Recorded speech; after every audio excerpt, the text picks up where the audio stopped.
Two of the trains on a transfer track. The gentleman walking behind you is Mr. Fred Grubb, owner of Rocky Mountain Construction, who obviously is building this wonderful prototype ride.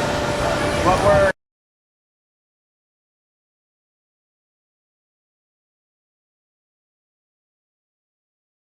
looking at, you can see right now, this is actually one train that has been split apart for a commissioning process, and then two trains are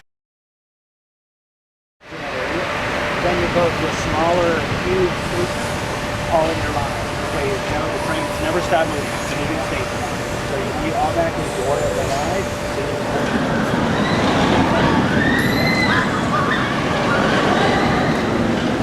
Raw magnetic, so it gives you a real nice gliding stop.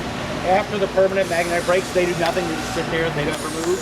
Then you'll see there's a series of articulating magnetic brakes that can actually come up and down based on the speed of the train coming in. Then there's also actual friction brakes.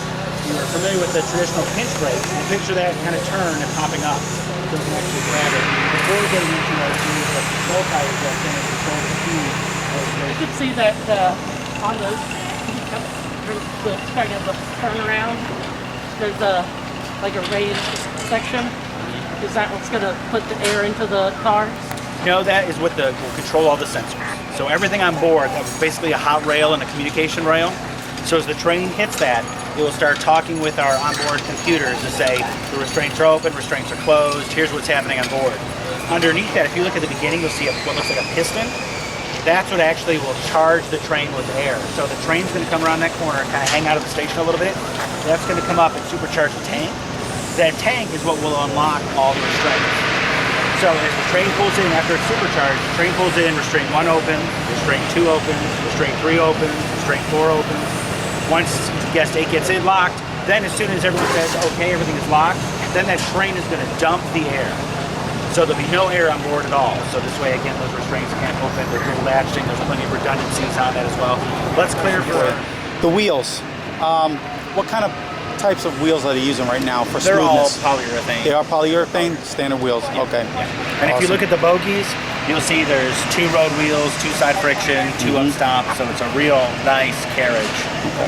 Smooth and as you can ride. see by the turns, it articulates wildly.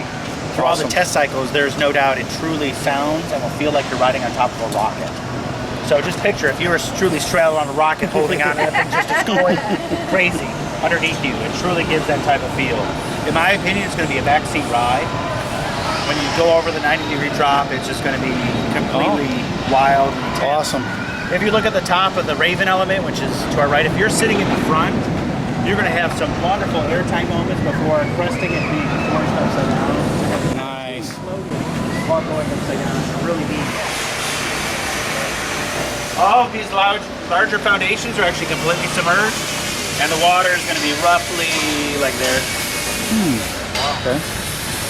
And the reason that we're keeping it there is, again, since this is in our part control and flood area, we do get tons of rain. It gives plenty of bandwidth before we start to construct this kind of stuff. And then everything that way is where it all floods to. You can see our team is actually cleaning this out because we are anticipating being ready to flood it.